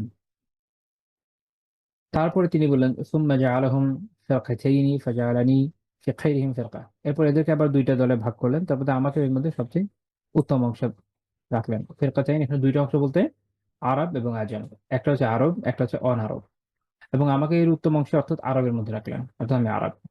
আচ্ছা, তারপরে তিনি বললেন সেটা হচ্ছে সুম্মা জাআলাহুম কাবাইল, এরপর এদেরকে অর্থাৎ আরবদেরকে তিনি অনেকগুলো কাবিলা গোত্রে বিভক্ত করলেন। ফাজাআলানি ফি খাইরিহিম কাবিলা, এর মধ্যে সর্বোত্তম যে কাবিলা অর্থাৎ কুরাইশ, আমাকে তার মধ্যে রাখলেন। সুম্মা জাআলাহুম বুয়ুতা, এরপরে এদেরকে বিভিন্ন ঘরে ঘরে অর্থাৎ বিভিন্ন, আমরা বলি না ইংরেজিতে বলেন হাউস অমুক অমুক, বাংলাতে এটা আসলে বুয়ুতের এভাবে প্রয়োগ নেই, কারণ আমাদের ক্ল্যান কোথা তো নাই। তো এরকম যেটা সর্বোত্তম হাউস, ফাজাআলানি ফি খাইরিহিম বাইতা ও খাইরিম নাসাবা, সেটা আমাকে রাখলেন। সবচেয়ে উত্তম যেটা হাউস, সবচেয়ে উত্তম যেটা নাসাব বংশ, সেখানে রাখলেন, সেটা কি বনু হাশিম। তো এই হাদিস ইমাম তিরমিজি রাহিমাহুল্লাহ হাসান, সুনান তিরমিজি 3532 নম্বর হাদিস। তো এখানে আমরা দেখি যে রাসূলুল্লাহ সাল্লাল্লাহু আলাইহি ওয়াসাল্লাম এটা উনি বলে দিচ্ছেন এই জায়গাতে যে আল্লাহ তাআলা কিভাবে তাকে সিলেক্ট করেছেন, বেস্ট যে বংশধারা এটাকে তাকে দিয়েছেন। খুব স্বাভাবিক, আপনাদের খেয়াল আছে হয়তো হিরাক্লিয়াস যখন আবু সুফিয়ান রাদিয়াল্লাহু তাআলা ইসলাম কবুল করেন এই সময়, তো তিনি যখন হিরাক্লিয়াসের কাছে ছিলেন গেলেন, সহিহ বুখারী এবং শুরুর বর্ণনা আপনারা জানেন যে সেখানে হিরাক্লিয়াস তাকে যখন জিজ্ঞেস করেছিল যে তার বংশধারা কেমন, তিনি কিন্তু বলেছেন যে সম্ভ্রান্ত। তিনি বলছেন যে হিরাক্লিয়াস তখন বলেছেন যে এটা হচ্ছে নবীদের বংশধারা, মনে হয় সম্ভ্রান্ত। তো সম্ভ্রান্ত বংশধারাতে আল্লাহ তাআলা তাদেরকে সৃষ্টি করেন। তো আল্লাহ রসুল এখানে তার নিজের অবস্থানটা বলে দিলেন, তার আত্মীয়দের বিষয়ে বলে দিলেন, যেন তাদেরকে ছোট করা না হয়। কারণ একদিক দিয়ে মুশরিকরা ছোট করার বিষয় আছে, মুনাফিকদের বিষয় আছে, আবার ইহুদিদের বিষয় আছে, যারা নিজেরা মনে করতো তাদের বংশ তারা বেস্ট ওয়ান। আল্লাহ আল্লাহ রসুল এই সবগুলাকে ডিমান্ড করে দিলেন যে না, এটা হলো সর্বশ্রেষ্ঠ নাসাব, সবচেয়ে শ্রেষ্ঠ বংশধারা হচ্ছে এটা, যেটা আল্লাহ তারা এইভাবে তৈরি করেছে। আচ্ছা, আরেকটা বিষয় হচ্ছে এই এই যে এই ধরনের কিছু বর্ণনা আছে, এটা আল্লাহ রসুল সাল্লাল্লাহু আলাইহি ওয়াসাল্লাম ফখর বা গর্ব অহংকারের জন্য করতে না, কারণ গর্ব অহংকার ইসলামে বৈধ করা হয়নি। এটা উনি আল্লাহ তাআলার যে নিয়ামত তার প্রতি, তার তার বংশধারার প্রতি সেটা প্রকাশ করেছেন। এটা আমাদের খেয়াল রাখতে হবে। মানে, আচ্ছা, আরেকটা উদাহরণ আমি এই প্রসঙ্গে দিই, সেটা এটা দিয়ে আমি আজকে আলোচনা ইনশাআল্লাহ তাআলা শেষ করবো। আব্বাস রাদিয়াল্লাহু একটা ঘটনা। তো উনি একবার আহ, আব্বাস রাদিয়াল্লাহু দেখে বলছেন যে হায়াত আব্বাস ইবনে আব্দুল মুত্তালিব, এটা হচ্ছে আব্বাস ইবনে আব্দুল মুত্তালিব, আজওয়াদু কুরাইশ কাফান ওয়া আসলুহা ওয়া আওসালুহা। তিনি বললেন না যে এ হচ্ছে কোরাইশ আব্বাস, তিনি কোরাইশদের ভিতরে সবচেয়ে মহানুভব, সবচেয়ে উদার এবং আত্মীয়তা রক্ষা সবচেয়ে অগ্রগামী ব্যক্তিত্ব। এটা মুসনাদ আহমদের 1610 নম্বর হাদিস, শেবানাদ রাহিমাহুল্লাহর মতো সনদ হাসান। তো তিনি যেটা বললেন, এখন দেখেন আব্বাস রাদিয়াল্লাহু আনহু কেমন ছিলেন। আহ, আমি যদি একটু বলি, শেখ আল বান্না রাহিমাহুল্লাহ তাআলা ওনার কিতাব আছে ফাতহুর রাব্বানি বিতারতিবি মুসনাদ ইমাম আহমদ বিন হাম্বল শাইবানি, এবং এটার টিকাতে এটার ব্যাখ্যা গ্রন্থ উনি লিখেছেন। শেখ বান্না হচ্ছে শেখ হাসান আল বান্নার বাবা। আপনার হাসান আল বান্নার নাম শুনে থাকবেন, ওনার বাবা। ওনার এই কাজটা অনেক বিখ্যাত। মুসনাদ ইমাম আহমদের মুসনাদ কিন্তু একটা বিন্যাস নিয়েছেন, একটা বিন্যাস একটু ডিফারেন্ট টাইপের ফিকি বিন্যাস নিয়ে এসেছেন, এবং এটা নিচে ব্যাখ্যা লিখেছেন। তো যাই হোক, ওখানে উনি যে আলোচনা করেছেন আমি সংক্ষেপে ওখান থেকে শুধু বলছি, যেমন দেখেন আব্বাস রাদিয়াল্লাহু আনহু এক তো তিনি আল্লাহ রাসূলের চাচা, এবং তাকে বলা আছে আহ তার কুনিয়াত হচ্ছে আবুল ফদল আল হাশমি, এবং তিনি আল্লাহ রাসূল থেকে বড় ছিলেন 2 বছর বা 3 বছরে, খুব বেশি বড় না। এবং ইসলামের আগে, ইসলাম গ্রহণের আগে তিনি কুরাইশের সর্দার ওই সময় ছিলেন। আমি এর আগের দিন আপনাদের সাথে আলোচনা করেছি এই বিষয়ে। এবং মসজিদুল হারামের দায়িত্ব তার ছিল, বিশেষ করে হাজিদেরকে পানি পান করার দায়িত্বটা তার কাছে ছিল। এবং অন্যান্য আমি আর কয়েকটা কিতাবে দেখেছি, যেমন তার বৈশিষ্ট্য ছিল যে বনু হাশিমের মধ্যে কেউ যদি অভুক্ত থাকতো তিনি খাবার খাওয়াতেন, পোশাক না থাকলে তিনি তাদেরকে পড়াতেন। এবং রাসূলুল্লাহ সাল্লাল্লাহু আলাইহি সাল্লামের আনসার বা সাহায্যকারী ভূমিকা ছিলেন মক্কায়। আপনারা হয়তো জানেন যে যখন হলো, এই যে আনসাররা যখন তার কাছে গেলেন মক্কাতে, তখন যে বায়াতটা নিলেন তারা, ওই সময় কেউ বুঝতেছিলেন আল্লাহ রাসূলের পক্ষে তার সাথে আব্বাস রাদিয়াল্লাহু আনহু। এবং তিনি মোটেও ইসলামের বিরুদ্ধে বা মুসলিমদের বিরুদ্ধে যুদ্ধে আগ্রহী ছিলেন না, কিন্তু ওই সময় তিনি যেহেতু বনু হাশিমের সর্দার ছিলেন, তাদেরকে জোর করে মক্কার মুশরিকরা বদরের যুদ্ধে নিয়ে আসেন। উনিও সেখানে আসেন, বাট উনি এই সময় আটক হন। পরে মুক্তিপণ দিয়ে মুক্তি পান। কারণ আল্লাহ রাসূল সাল্লাল্লাহু আলাইহি ওয়াসাল্লাম এই জায়গায় কোনো যেটা বলে যে বা কি বলে নেপোটিজম বা স্বজনপ্রীতি এই ধরনের কিছু করেননি। বিধানসভার জন্য ছিলেন। তিনি কিন্তু জানেন যে এদেরকে, এবং অন্যান্য বর্ণনা আছে যে বনু হাশিমকে হত্যা করার এরকম কিছু বর্ণনা আছে। এর কারণ হচ্ছে এটা যে তাদেরকে জোর করে আনা হয়েছে, এটা আল্লাহ রাসূল জানতেন। কিন্তু যেহেতু যুদ্ধ থেকে গ্রেফতার হয়েছে, তার কাছ থেকে কিন্তু ফ্রিতে ছেড়ে দেওয়া হয়নি। হ্যাঁ, তার কাছ থেকে নেওয়া হয়েছে, মুক্তিপণ নেওয়া হয়েছে। এরপর তিনি ইসলাম কবুল করেন। ফতে মক্কার অল্প সময় আগে গোপন রেখেছিলেন, ওই সময় প্রকাশ করেননি। এবং আব্বাস রাদিয়াল্লাহু ব্যাপারে আমি একটা কিতাবে পড়েছিলাম, সেটা যদি বলি আপনাদের সাথে, যে যখন আই থিঙ্ক হারুন রশিদের সময় বা মনসুরের সময় তারা একটা একটা ইয়ে করেছিল, একটা পরিসংখ্যান করেছিল। সেই সময় তার বংশধারা ছিল আপনার প্রায় 6 লাখের মতো, সুবহানাল্লাহ। এবং বনু আব্বাস যে খেলাফা, এটা কিন্তু ওনারই বংশধারা পরবর্তী সময়। তো উনি এমন এক ব্যক্তিত্ব ছিলেন। 32 হিজরিতে বা 34 হিজরিতে মারা গিয়েছে। আরেকটা মত হচ্ছে যে আপনার আরেকটু পরের মতো আছে। যখন মারা যান তখন তার বয়স ছিল 88 বছর। আল্লাহ তার লম্বা হায়াত দিয়েছিলেন। তো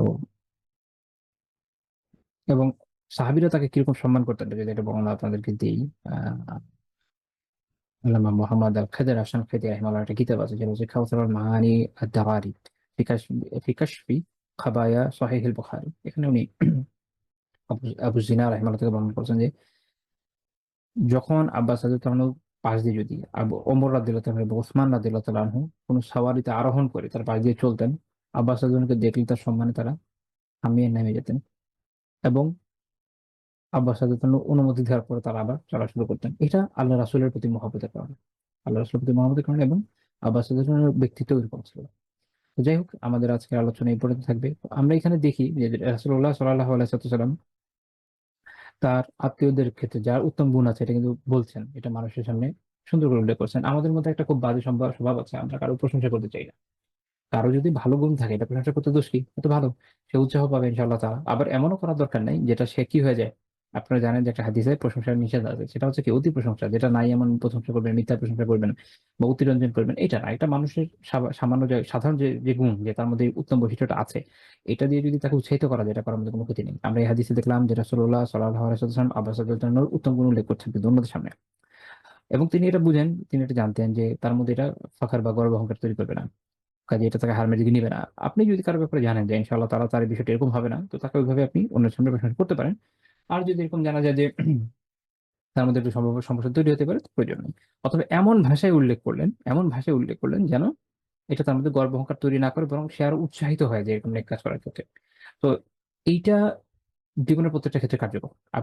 আপনি অফিসে আছেন, আপনি হয়তো বস, আপনার অধস্তনদের ব্যাপারে, আপনার কলিগদের ব্যাপারে আলোচনা করলেন, আপনি বাসায় বাচ্চাদের ব্যাপারে আলোচনা করলেন, আত্মীয়-স্বজনের ক্ষেত্রে, সব জায়গায় কিন্তু এটা প্রায়োগিক। অনেক ক্ষেত্রে যেটা হয় যে আমরা অনেক সময় একটা হাদিস পড়ি, তো পড়ার পর আমাদের মনে হয়ে যাচ্ছে প্রশংসা একদমই করা যাবে না, করবো না প্রশংসা। তখন মানুষের মনে একটা এরকম চিন্তা হয়ে যাবে যে আরে ওই লোকটা তো পুরো কঞ্জুস, সে জীবনে কখনো মানে আর্থিক কঞ্জুস তো আছে, এটা কি প্রশংসা দিতে কঞ্জুস, তার কোনো প্রশংসা করে না। আল্লাহ রাসূল কিন্তু এরকম না, উনি কিন্তু সাল্লাল্লাহু আলাইহি ওয়াসাল্লাম প্রশংসা করেছেন। হাদিসগুলো সবগুলো একসাথে করে বুঝতে হয়। এজন্য আমি বারবার সতর্ক করি যে ফকিহ এবং মুহাদ্দিসরা কি বলেছেন ওগুলো দেখে নিন। তো যাই হোক, আজকের আমাদের আলোচনা এই পর্যন্ত থাকবে। আল্লাহ তাআলা আমাদের এই আলোচনা দ্বারা উপকৃত হতে তৌফিক দান করুন। আমিন। সুবহানাকাল্লাহি ওয়া বিহামদিহি লা ইলাহা ইল্লা আনতা আস্তাগফিরুকা ওয়া আতুবু ইলাইক।